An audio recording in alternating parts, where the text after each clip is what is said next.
Good afternoon. That's when I'm actually doing this lecture for week 9.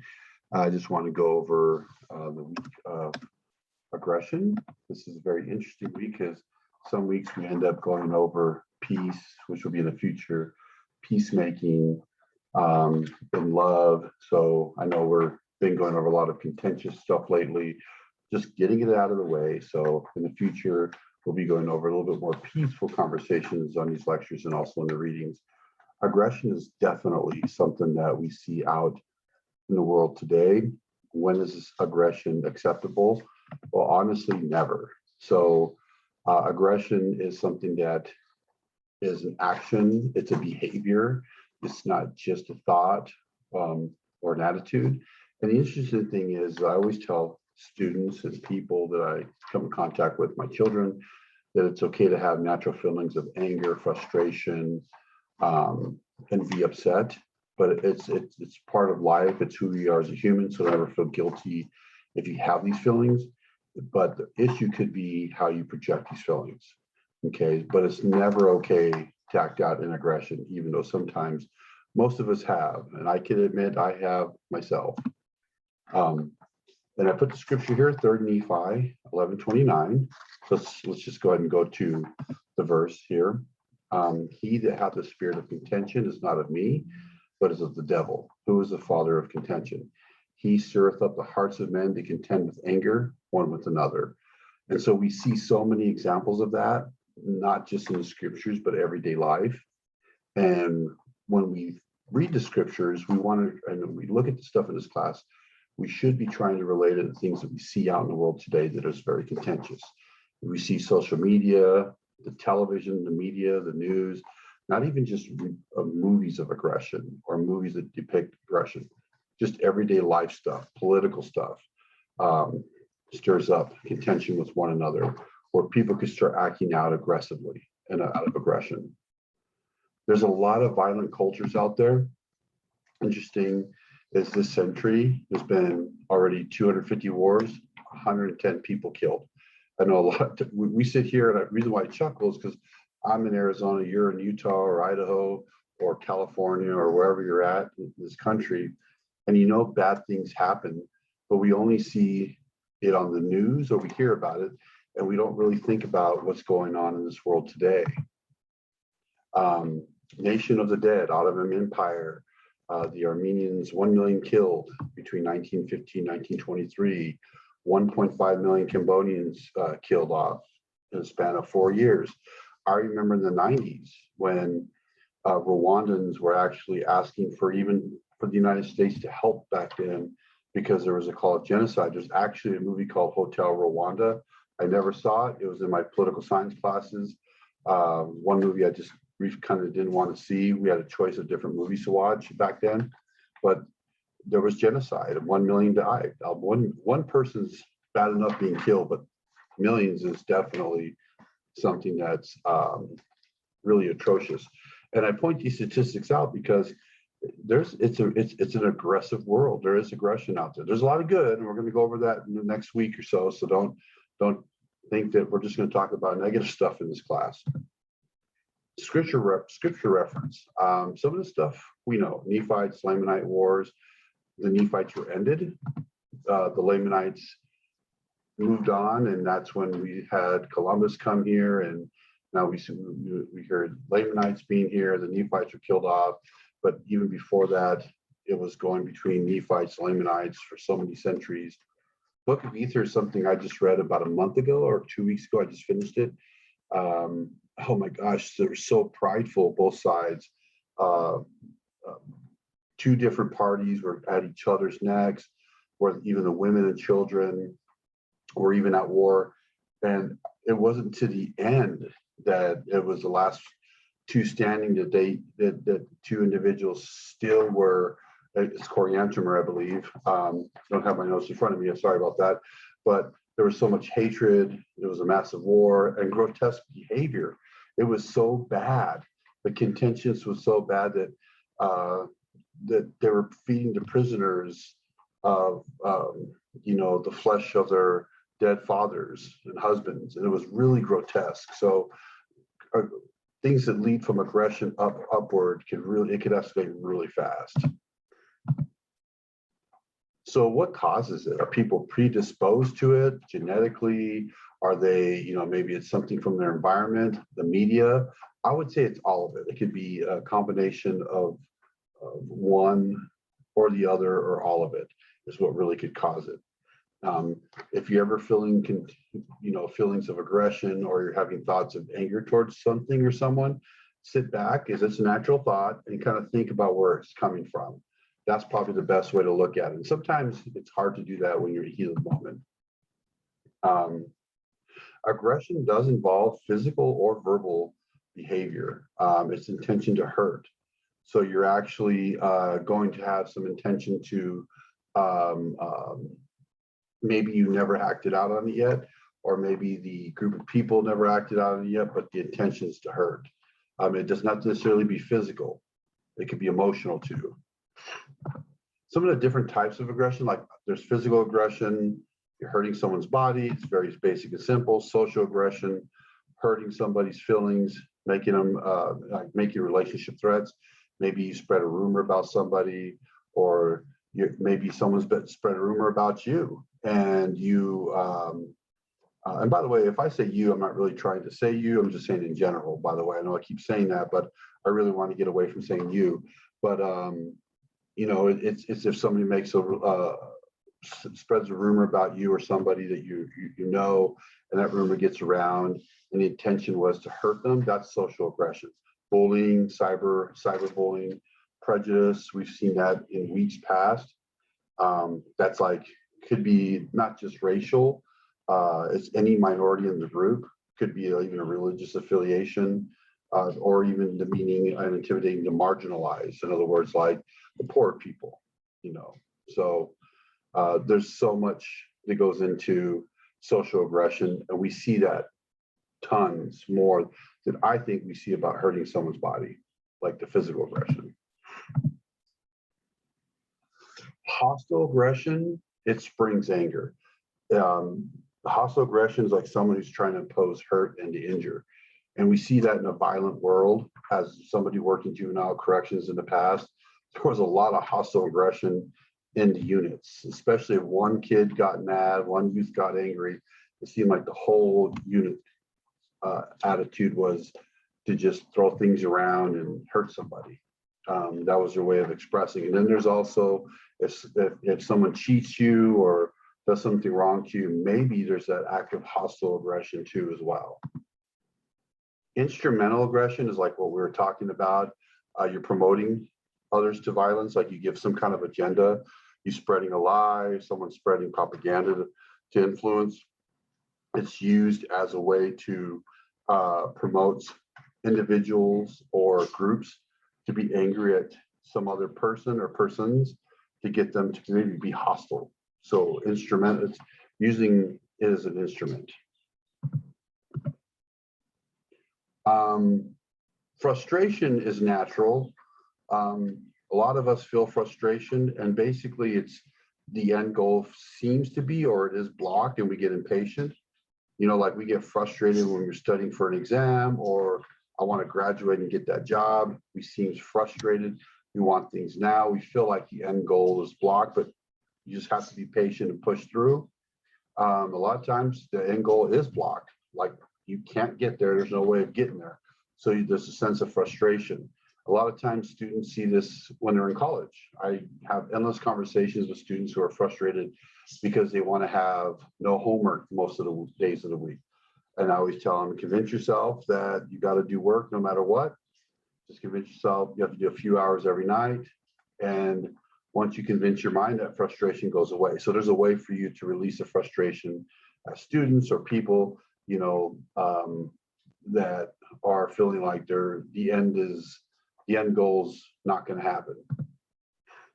Displacement just means you're acting out towards others. Like if you have a bad day at work, you take it out and you come home, maybe your kids see you angry or your parents see you angry and you kind of snap at them. They're not the ones they're not the target, right? They're not the target person why you're angry. Maybe somebody at school made you angry. Maybe you watch something on television, media-wise, politically, and you're just angry. So if obviously your friend or family members aren't the target, you're displacing the aggression or the frustration on somebody else. It's like an innocent person. Relative deprivation. I wanted to share the quote with you. This is something that's really interesting. It's the perception that one is less well off than others with whom one compares oneself. Happens all the time. We see Facebooks, Instagram. We see people having a good time, but we feel deprived. We feel like, a lot of individuals will feel like I'm not having a happy life like so-and-so. I need to catch up. I've known that to lead people to go broke because they feel like they have to keep up with the Joneses. And that's not the case. Those people that are presenting happy things on Facebook are not showing the other stuff. Like maybe they're not happy in life, that this stuff is just by luck they happen to be traveling to Disneyland, or they do get to go to these trips, but why do we have to compare ourselves to others? So we feel frustrated because we don't have what other people have. We feel like we're deprived. So that's what relative deprivation is sitting back thinking, I'm deprived of something, when really you're probably not. You might have other talents and abilities and possessions that others don't have. That's where you count your blessings. We are constantly comparing ourselves to others, which is very frustrating because I hear even my children saying, I hear this person's going to go to college and go do X, Y, Z, and this person's going to do this, and this person's going to do that. I feel like I'm constantly comparing myself at school. It's really hard to tell young children, young teenagers, don't compare yourself to others. It's even hard to tell adults those things, to stop comparing yourself to others. Be happy for what other people are doing, appreciate and that they have things that you don't have, but still, again, count your blessings. It's really good for you to not really compare yourself to what other people are doing, because maybe if they saw the things you were doing, they would probably be just as jealous.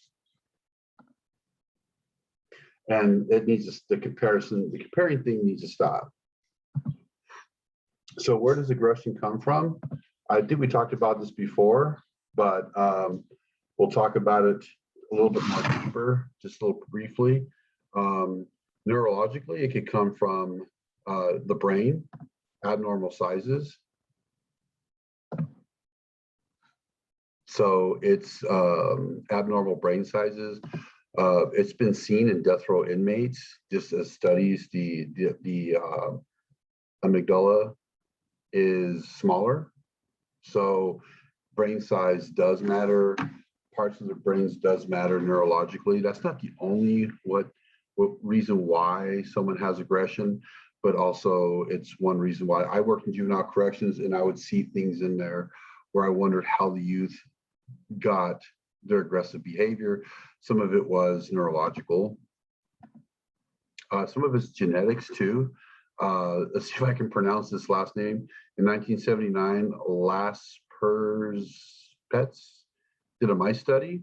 The study was done on breeding aggressive mice together, mice.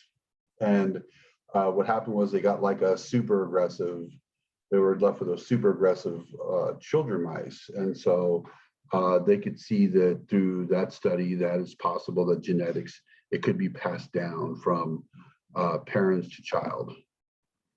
Chemicals. As we all know, there's other things that the book talks about, like testosterone and even diet, which mess with the chemicals. But alcohol is huge. Fetal alcohol syndrome is no joke. It definitely is a serious issue.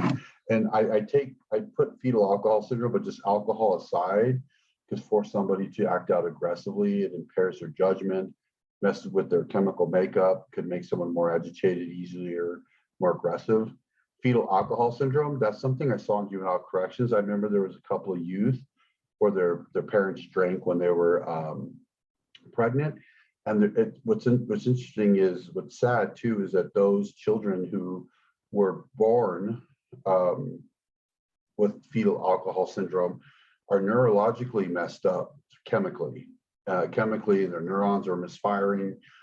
messed everything up to where like there's no way you'll be able to reason with them because they're already just kind of wired that way. So if they were, doing drive-by shootings already and doing violent stuff, I can guarantee you, and this was years ago, I can guarantee you they're probably sitting in prison for violent crimes because they can't neurologically grasp the concepts of things at all because they're damaged.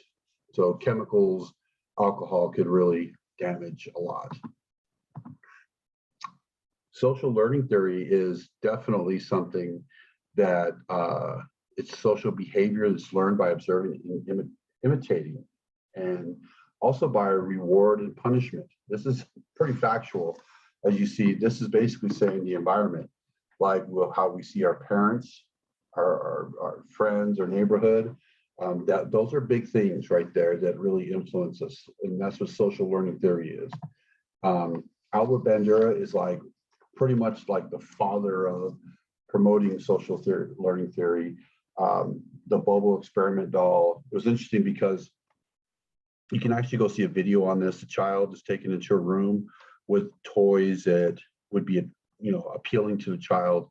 A couple of minutes after the child would be playing with the toys, the child would get frustrated. He'd go to the other rooms with other toys designated for aggressive play. There was not just the toys, but there was the Bobo doll and a mallet. And so there was one where the adult walked in and would take the toy, which would be known as the adult model, and start, aggressively play and talk. And then later on, when the child was, after they saw the adult acting on behavior, when the child would go into a different room and then switch back to a room where there was actually toys that had the mallet and the Bobo doll, they would actually take them out and start beating the Bobo doll too. And so it just showed that, children do copy what adults do or what the environment, social learning environment is going to do around them. How to find peace. It's very common. Turn off the noise is what I say. Stop it with social media. Stop it with tone it down with some of the political stuff going out there. Making sure that you ignore contentious and bad talk. We hear it around us.